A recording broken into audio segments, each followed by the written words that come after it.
Edgar Wright and Simon Pegg's Shaun of the Dead has gradually become a cult classic over the years, but there are a lot of things that even die-hard fans of the film don't even know, like fun facts, fun cameos. Hi guys, it's Rowan from Squad 101, and today I'm going to give you 40 facts you might not have known about Shaun of the Dead. Let's get started.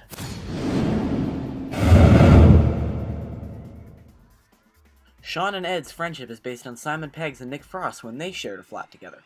Nick Frost allegedly kept his genitals shaved throughout production to create a genuine need to scratch that the character demanded.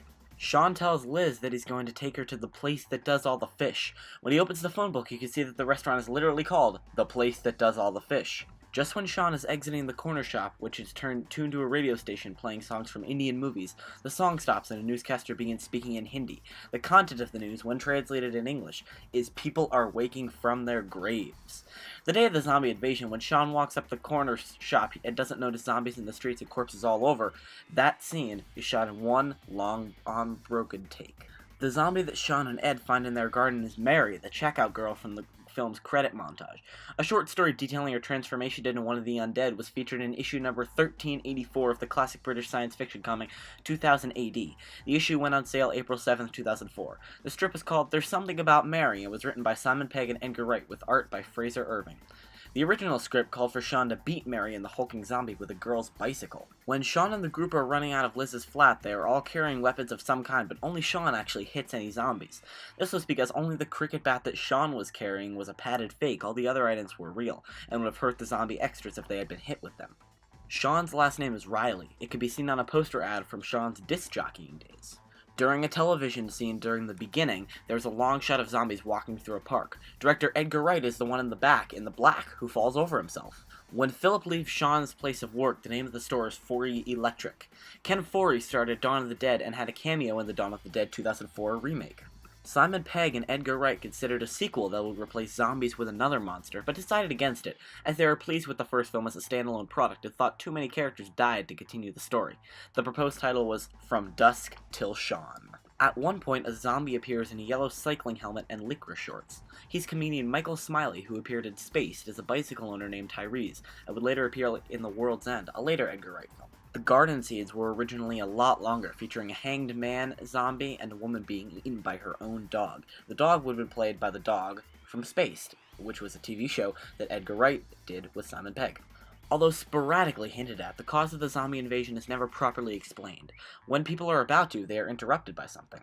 The rifle they use in the Winchester is, naturally, a Winchester Model 66. It is also the same weapon used in Night of the Living Dead and the remake of Night of the Living Dead from 1990. While flicking through the yellow pages, Shaun finds the number for an Italian restaurant named Fulci's, a reference to the Italian horror director Lucio Fulci. In the entire film, apart from the celebrities appearing as themselves, none of the characters' surnames are given or heard. The pajama zombie had his voice dubbed over by Simon Pegg. Dylan Moran's character, David, has the unmentioned surname Fastigious. At the end of the movie, there is a fake movie trailer about a boy named Ramirez who, using a shotgun, fought off his entire zombie family. This is a spoof of the Mendez brothers who murdered their parents with a shotgun in August 1989. Near the beginning, when Shaun is leaving the shop where he gets a can of Coke and the Cornetto, there is a pizza place behind him and to his left. The name of the restaurant is Bub's Pizzas, probably a reference to the main chained-up zombie who's taught to hold and point a gun in Day of the Dead. In that film, the doctor named that zombie Bub. In the film, Shaun's mother calls him Pickle, and apparently that's not just something the filmmakers made up. Edgar Wright's own mother called him that as a boy, apparently while she taught some of his classes at school, much to his embarrassment. When the army shows up outside the pub, Joe Cornish can be glimpsed as a zombie being gunned down, shown in his video diary on the DVD. He's being shot in the back, facing toward the camera. The film was inspired by the Spaced episode Art, in which Tim, played by Simon Pegg, under the influence of drugs and Resident Evil 2, hallucinates that he is fighting off a zombie invasion.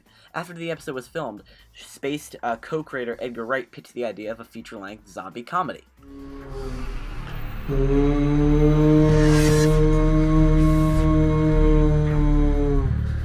You want a piece of me? Come get some. Shaun of the Dead is the first part of Simon Pegg's and Edgar Wright's Cornetto Trilogy. The other two parts are Hot Fuzz and The World's End, which I have no doubt I will do fact videos on soon enough. It's called the Cornetto Trilogy because Cornetto ice cream appears in all the films, each with a different color, with symbolism for the film it appears in.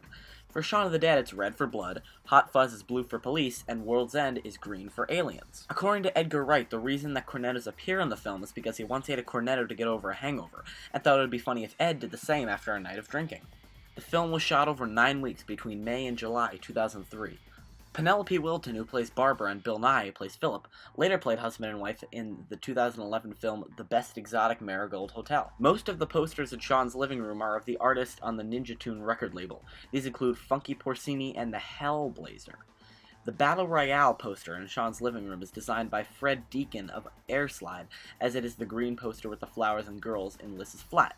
Deacon is also a member of the band Lemon Jelly, which provides music for the soundtrack. In one of the scenes at Shaun's house, the vinyl edition of the third The White Stripes album, White Blood Cells, can be seen. This is a reference to how the zombie virus works. In the DVD special features, a vlog of two men who appear as zombies revealed that the military battle at the end was the last scene shot for the film. All of the zombie-like people featured in the opening credits become featured zombies later on in the film. According to Edgar Wright and Simon Pegg, the latter reacted to the idea of Barbara dying as if his own mother was being killed, and after her death scene was filmed, Pegg and Frost cried real tears. Oops. Spoilers. Sorry if you haven't seen the film. The famous Wilhelm scream sound effect could be heard faintly in the background when the soldiers initially came to the rescue. The conjoined photo frames shown behind Shaun and Liz sitting on the sofa at the end of the film are that of the deceased Barbara, Philip, and Diane. However, David's photo is not shown on screen. Simon Pegg, Nick Frost, Bill Nye, Jessica Hynes, Penelope Wilton, Reese Shearsmith, Tasman Gregg, Matt Lucas, Michael Smiley, Paul Kaye, Mark Gatiss, and Trisha Goddard would all later appear on the BBC sci-fi television series Doctor Who. After the success of Shaun of the Dead, Edgar Wright and Simon Pegg were given free reign over the project they wanted to make next, which turned into Hot Fuzz. Well, there you go, 40 facts about Shaun of the Dead, Edgar Wright and Simon Pegg's debut feature, but it doesn't stop there. We could do 40 facts or 50 facts or 100 facts about Hot Fuzz, The World's End, and any other movie or TV show that you guys want. So leave your thoughts in the comments of what facts you want to see next. Once again, thank you guys so much for watching, and we'll see you guys next time. Bye!